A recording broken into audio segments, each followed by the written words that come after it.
AC लावायला पण पाहिजे, बंद पण करायचा. वातावरण जरा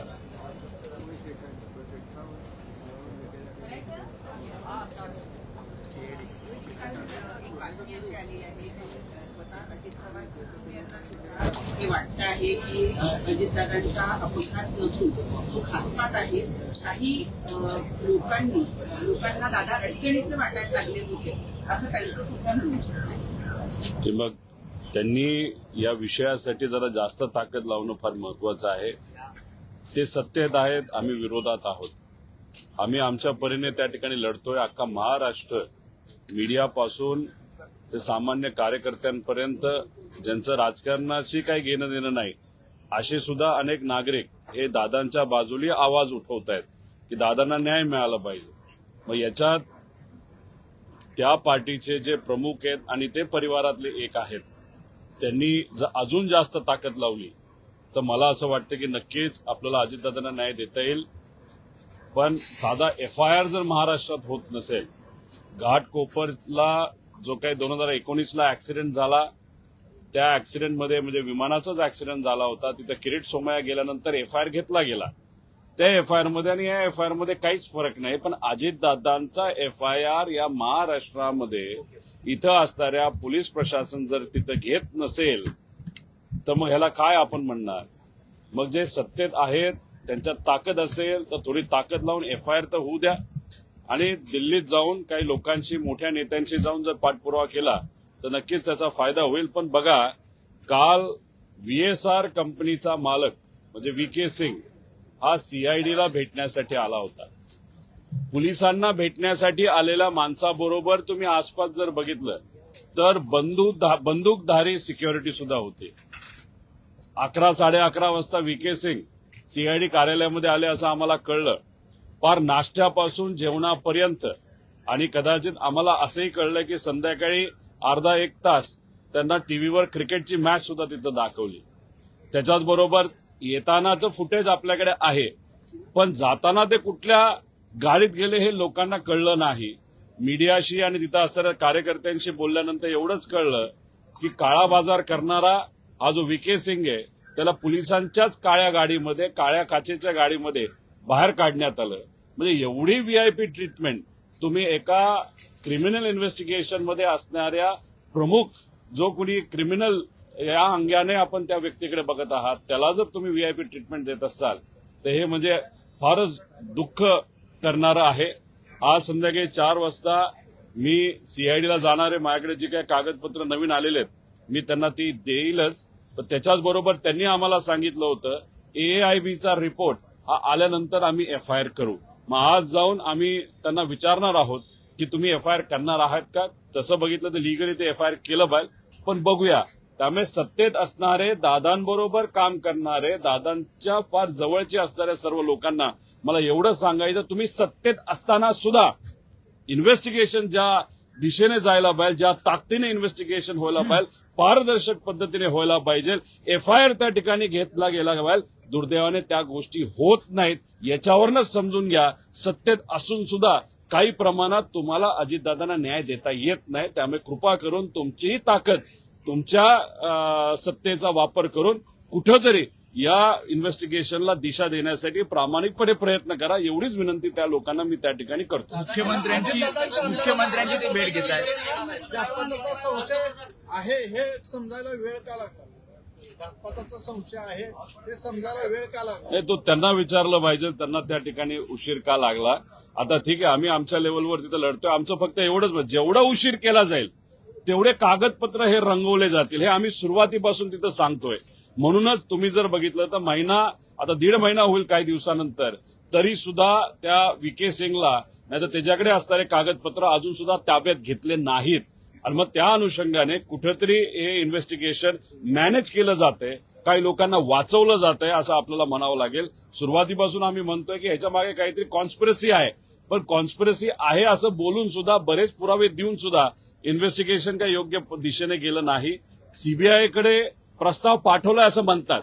सुशांत सिंगच्या बाबतीत तिथे बिहारच्या मुख्यमंत्र्यांनी प्रस्ताव पाठवल्यानंतर 2 दिवसामध्ये प्रस्ताव हा CBIने स्वीकारला आणि महाराष्ट्रातला मराठी नेता दुर्दैवी मृत्यू त्या ठिकाणी ऍक्सिडेंटमध्ये होऊन सुद्धा सीबीआयकडे हा प्रस्ताव पाठवून सुद्धा 22 दिवस झाले तरी प्रस्ताव तिथं स्वीकारला जात नाही. हे का, हे प्रश्न लोकांना पडलेत, पण सत्तेत असणाऱ्या लोकांना सुद्धा हे पडले असावेत मला असं वाटतं. त्यामुळे कसा ज्या पद्धतीने पाठपुरावा करता येईल तो करावा व कृपा करून न्याय द्यावा एवढीच विनंती तिथं करतो. काल पोलिसांच्याच गाडीमधून नेण्यात आलं अशी माहिती कळते आहे. त्यामुळे राजकीय दबाव आहे का सीआयडीवर सुद्धा असं तुम्हाला वाटतं? मी सुरुवातीपासून सांगतो व्ही.के. सिंगला वाचवलं जातंय. आता याच्यामध्ये 2023ला एकनाथ शिंदे साहेबांचं विमान जे महाराष्ट्रातून म्हणजे मुंबईतून ते उडालं, बहारेनला गेलं, बहारेनवरनं मी इराण आणि इराकच्या काय गोष्टी सांगितल्या, तिथेही व्ही.के. सिंगचंच विमान होतं आणि ते एक फार मोठा गोंधळ त्या ठिकाणी तिथं झाला होता. त्याच्यामध्ये एकनाथ शिंदे साहेब ज्या विमानात होते ते विमान इराणच्या गव्हर्नमेंटकडनं नाही तर त्या डिफेन्सकडनं हे पाडण्यात सुद्धा येऊ शकलं असतं. माझा मराठी नाही तर महाराष्ट्राचा एखाद्या व्हीआयपीला तशी परिस्थिती नाही तर त्या सिच्युएशनमध्ये टाकलं जात असेल तरी व्ही.के. सिंगला वाचवलं जातं. आणि इथं दादांचा ऍक्सिडेंट त्याच्याच विमानात झाल्यानंतर बरेच पुरावे हे व्ही.के. सिंग नाही तर त्याच्या मागे असणारी जी काही कॉन्स्पिरसी हे देऊन सुद्धा व्ही.के. सिंगला जर वाचवलं जात असेल तर व्ही.के. सिंगच्या पाठीमागे खूप मोठा हात आहे. हे सुरुवातीपासून आम्ही सांगत आहोत. अनेक मोठ्या नेत्यांची नाहीतर त्यांच्या जवळच्या व्यक्तींची विमानं व्ही.के. सिंग स्वतःच्या कंपनीच्या माध्यमातून उडवतो. बऱ्याच लोकांचा पैसा व्ही.के. सिंगच्या कंपनीमध्ये असला असल्यामुळे त्याचे पुरावे आम्ही दिले असल्यामुळे व्ही.के. सिंगला वाचवलं जातं. पण या चिरकुट माणसाला वाचवण्याच्या नादामध्ये अजितदादांचा जो काही घातपात नाही तर घात झाला नाही तर ऍक्सिडेंट झाला, अजितदादांना मात्र त्या ठिकाणी न्याय देता येत नाही. ही फार दुर्दैवी गोष्ट आहे. कंपनीची सगळीच विमानं जी आहेत ती ग्राउंड केली गेली पाहिजे अशी सुद्धा मागणी अजित पवार यांच्या वतीनं करण्यात आल्याचं नाही. केवळ 4 विमानं जी ग्राउंड करण्यात आलेली आहेत त्याच्यावर भागणार नाही. इतर विमानांचा वापर अजूनही महाराष्ट्रातले व्हीआयपी करतायत असं दिसून येतं. मी तीच भूमिका मांडतोय, जयली सुद्धा तीच भूमिका मांडली. त्याचं कारण असं आहे की दादांच्या बाबतीत जे घडलं ते दुसऱ्या नेत्यांच्या बाबतीत घडू नये. त्याच्याचबरोबर दुर्दैवी गोष्ट एवढीच की आम्ही व्हीएसआरच्या विरोधात लढतोय आणि तिथं सुनित्रा काकींचं जे काही ऑफिस आहे, जे कार्यालय, जे अधिकारी आहेत त्यांना एवढं कळत नाही की नाशिकला जाताना ज्या विमानातून त्या चालल्या होत्या ते सुद्धा व्हीएसआरचंच होतं. त्यामुळे या बाबतीत कुठेतरी काळजी घेणं फार महत्वाचं आहे. जर लेअर जेटच्या बाबतीत नाहीतर जे काही ऍक्सिडेंट झालेलं अजितदादांचं विमान असेल, 23ला झालेलं ऍक्सिडेंट असेल आणि याच्या आधी काही गोष्टी तिथं घडल्या होत्या, ह्याच्यामध्ये जर व्हीएसआर हे इन्व्हॉल्ड असेल तर मग एका विमानाच्या बाबतीत जर काम चुकारपणा ते करत असतील तर मग दुसऱ्या विमानाच्या बाबतीत सुद्धा काम चुकारपणा करू शकतील.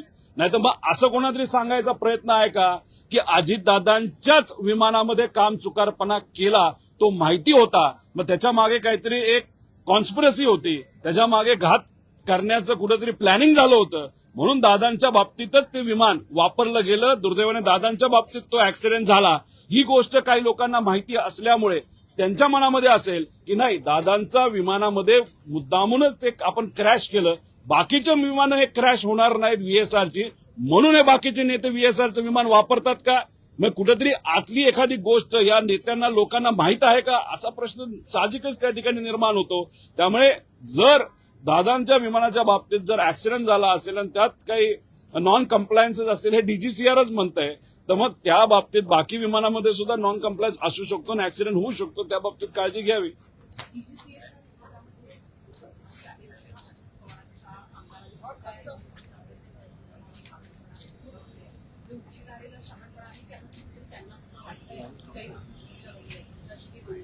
नाही, त्या बाबतीत माझं कुठेही काय बोललं नाही.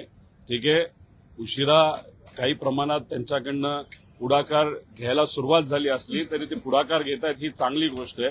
कारण का या लढ्यामध्ये एक विरोधात असणारा आमदार नाही तर एक पार्टी ज्याच्यामध्ये आम्हाला सुप्रियाताईंची मदत आहे, आमच्या पार्टीची मदत आहे, कार्यकर्त्यांची आहे, सगळ्यात महत्वाचं मीडियाची मदत या अजितदादांना न्याय देण्यासाठी खूप मोठ्या प्रमाणात आणि महाराष्ट्रातले लोक सोशल मीडियावर त्या ठिकाणी लिहित आहेत. तर नेते जे सत्तेत आहेत त्यांनी सुद्धा जर मदत केली तर नक्कीच त्याचा फायदा होईल. उशिरा का काय तो त्यांचा विषय, पण आता तरी मदत करून एफआयआर होणं, एफआयआर का व्हावं कारण का त्या दिशेने आपल्याला ते इन्व्हेस्टिगेशन तिथं नेता येईल, काही डॉक्युमेंट्स आपल्याला मिळतील आणि त्या डॉक्युमेंटचा अभ्यास करून नक्कीच काय खरं घडलं हे आपल्याला तिथं कळू शकतं.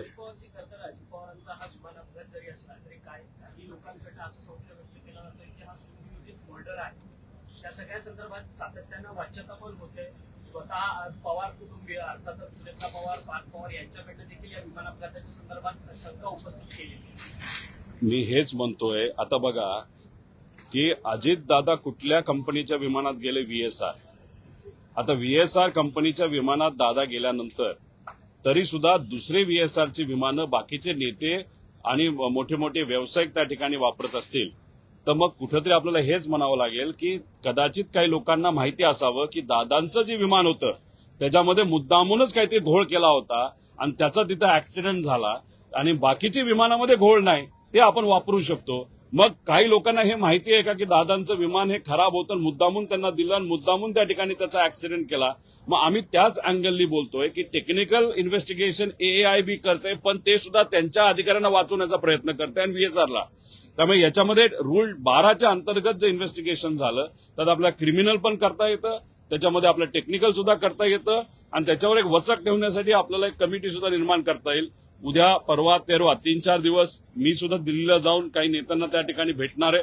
एकनाथ शिंदे साहेब आता येत आहेत. महाराष्ट्रातल्या प्रमुख पार्टीच्या प्रमुख पैकी एकनाथ शिंदे साहेबांची भेट आमची राहिली होती. आज त्यांना भेटून उद्यापासून दिल्लीमध्ये सुद्धा पार्लमेंटमध्ये हा मुद्दा कसा घेता येईल याबाबतीत मी प्रयत्न करणार. हे आमचे प्रामाणिक प्रयत्न आहेत. यश येईल नाही येईल माहित नाही, पण शेवटी प्रयत्न तरी करतोय याचं समाधान आम्हा सगळ्यांना त्या ठिकाणी आहे. गेल्यानंतर पंतप्रधान नरेंद्र मोदींची सुद्धा पार्थ पवार भेट घेणार आहेत. तुम्ही सुद्धा प्रयत्न केला होता अमित शहा आणि नरेंद्र मोदींची भेट. तुम्ही जाणार आहात का जर असं भेट होत असेल त्यांच्यासोबत? विषय एवढा आहे की ते सत्तेत आहेत. खासदार न होता सुद्धा ते आधी भेटू शकले असतील, नाही तर भेटले सुद्धा होते. त्यावेळेस कुठेतरी ताकदीने पाठपुरावा करणं हे महत्वाचं होतं. कदाचित त्या बैठकीमध्ये चर्चा सुद्धा झाली असावी असं आपल्याला म्हणावं लागेल. त्यामुळे खासदार होण्यासाठीच थांबणं हे योग्य नाही. पहिलं मिशन हे असावं की दादांना आपल्याला न्याय मिळावा आणि त्यानंतर पूर्ण राजकारण. त्यामुळे या अधिवेशनामध्ये सुद्धा अनेक मुद्दे हे खरं तर मला सुद्धा मांडायचे आहेत. पण विषय एवढाच आहे की जर आता अजितदादांना आणि त्या ऍक्सिडेंटमध्ये खरं काय घडलं हे बाहेर येण्यासाठी मी तिथं प्रयत्न करतो. त्यामुळे याच मुद्द्यावर गेले काही महिने आणि पुढचे काही महिने त्याच्यावर त्या ठिकाणी लढून काय खरं घडलं हे लोकांसमोर कसं येईल यासाठी आम्ही प्रयत्न करतो. काल विधान परिषदेमध्ये अजितदादांच्या निधनावर चर्चा झाली, तर ती कार्यक्रम पत्रिकाही नंतर कॅन्सल करण्यात आली, चर्चा झाली. काय नाही, त्याच्यावर जास्त मी काय बोलणार नाही, पण असं कळतं की सोमवार मंगळवारी त्या बाबतीत चर्चा होईल. पण तरी सुद्धा जर पुढच्या आठवड्यात ती चर्चा झाली नाही पण मग ते दुर्दैवी गोष्ट आहे असं आपल्याला म्हणावं लागेल.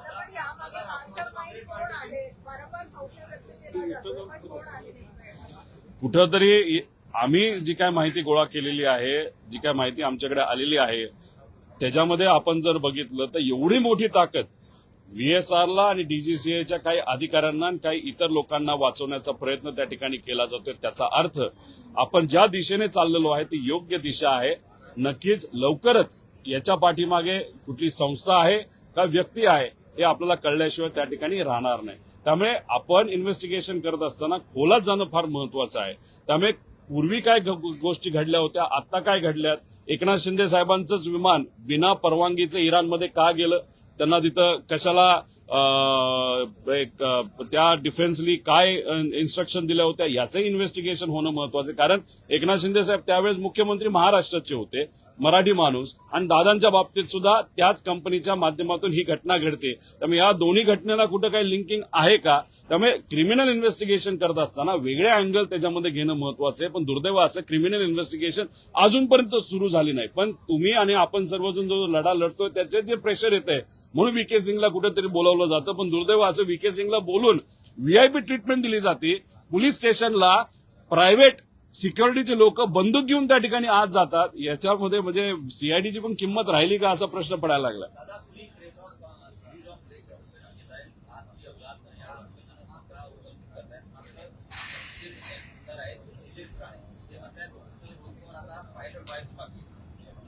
नाही, आता पायलट व्हायचं बाकी ठीक आहे, मला पायलट बनायचंच होतं. उद्या जाऊन कधीतरी पायलट बनेल, त्यामुळे नका काळजी करू म्हणावं. आणि त्यांनाही सांगतो की VSR मधून ट्रॅव्हल करू नका. मी जेव्हा पायलट होईल, मी जेव्हा विमान उडवेल तेव्हा विश्वासाने माझ्या विमानात बसा. आम्ही काय घातपात करणारी माणसं त्या ठिकाणी नाहीत. पण त्यांनाच एक सांगायचं आहे की घातपात करणाऱ्या लोकांपासून त्यांनी तरी त्या ठिकाणी सांभाळून राहावं एवढं त्या ठिकाणी सांगतो.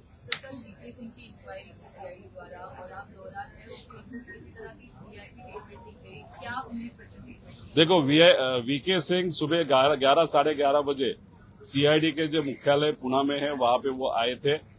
उसके बाद हमको जो पता चला कि इंक्वायरी या उनके साथ बातचीत बहुत कम टाइम तक हुई, लेकिन उनको वहां पे 8 घंटा रखा गया। उस 8 घंटे में उनको चाय दी, कॉफी दी, बिस्किट दी, खाना दी। शाम को तो इंडिया वर्सेस इंग्लैंड की मैच भी दिखाई। अभी वो आते वक्त खुद के प्राइवेट गाड़ी में आए, लेकिन सीआईडी के ऑफिस में आते वक्त प्राइवेट सिक्योरिटी वो लेके आए थे जिनके पास गन्स भी थे।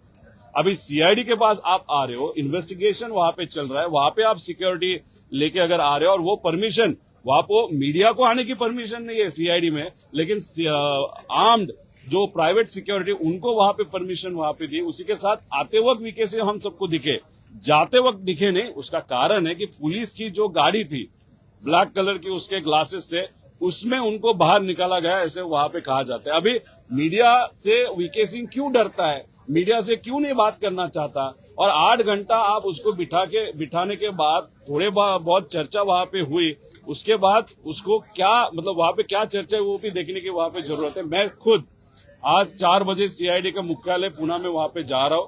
मेरे पास जो डॉक्यूमेंट्स आई है वो वहां पे हमको सबमिट करनी है, जो भी नए चीजें मेरे पास वो आई है, और मैं वहां पे सीआईडी को जाके पूछने वाला हूं कि आपने बोला था कि एआईबी का रिपोर्ट पहला आने दो, उसके बाद हम एफआईआर करेंगे। अभी रिपोर्ट आके 5 दिन हो गया। अभी हमारी अपेक्षा है कि आज हम वहां पे जाने के बाद एफआईआर वहां पे ली जाएगी। मैंने अगर आप देखिए तो बहुत सारे प्रेजेंटेशन के माध्यम से जो सत्ता में पार्टियां है, जैसे कि टीडीपी पार्टी है, उनका लिंकिंग आप सबके सामने हमने लाया था। बीजेपी के कुछ इंडस्ट्रियलिस्ट है, उनका लिंकिंग लाया था। कुछ एमएलए एमपी से है, बहुत पैसे वाले बीजेपी के एमएलए, उनका वहां पे लिंकिंग लाया था। उसी के साथ कोलकाता के जो खोखला कंपनियां हैं, जो जिसको खोखा कंपनी बोलते हैं, उसके माध्यम से 850 करोड़ कैसे लाए, और वो 850 करोड़ से 80 करोड़ वीएसआर में कैसे गए, वो भी प्रूफ हमने वहां पे दिया। मतलब यहाँ पे बहुत बड़ा पैसा और बहुत बड़ी पावर ये वीएसआर कंपनी के पीछे है, और इसके पीछे ये जो लोग हैं वो शायद प्रेशर ला रहे कि अजीत दादा को वहां पे न्याय न दिया जाए या इन्वेस्टिगेशन प्रॉपरली नहीं किया जाए, वीएसआर को बचाया जाए, जिसके कारण ये जो नेता है वो बचेंगे, और दूसरी बात जिनका पैसा इस कंपनी में वो भी बचेगा। मतलब पैसे को ज्यादा महत्व वहां पे दिया जा रहा है, क्रिमिनल एंगल से कोई भी इन्वेस्टिगेशन वहां पे नहीं हो रही।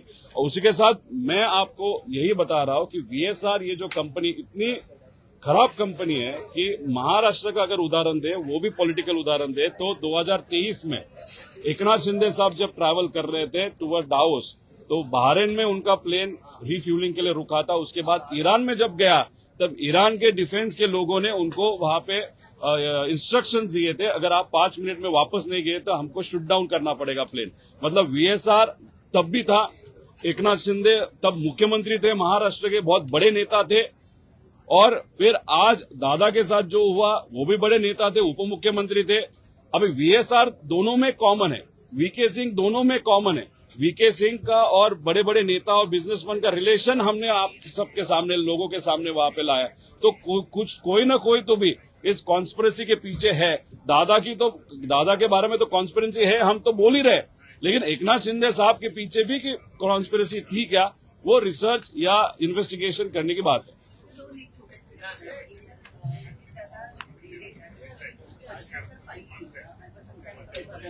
त्यांना अल्पसंख्याक दर्जा दिलेला होता, तो एक विषय चौकशीचा विषय सुरू आहे. परंतु आता अशी माहिती मिळते की 20 शाळा ज्या आहेत त्यांचा अल्पसंख्याक दर्जा काढून घेण्यात आला. नाही, काढून घ्यायचा असेल तर सगळ्यांचाच घेतला पाहिजे. फक्त तुम्ही काहींचा घेता, काहींचा घेत नाही. मग त्याच्या मागे काय आहे हे सुद्धा आपल्याला बघावं लागेल.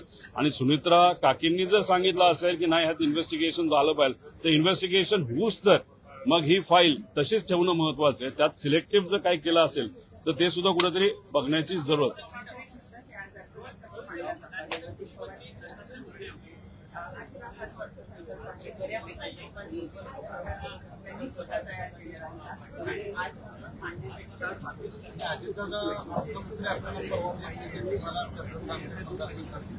महाविकास आघाडी असताना त्यांनी नक्कीच त्यावेळेस तिथं मला सपोर्ट केला, पण नंतर आपण बघितलं तर महायुतीचा जो काही धर्म होता त्यांनी तिथं पाळला.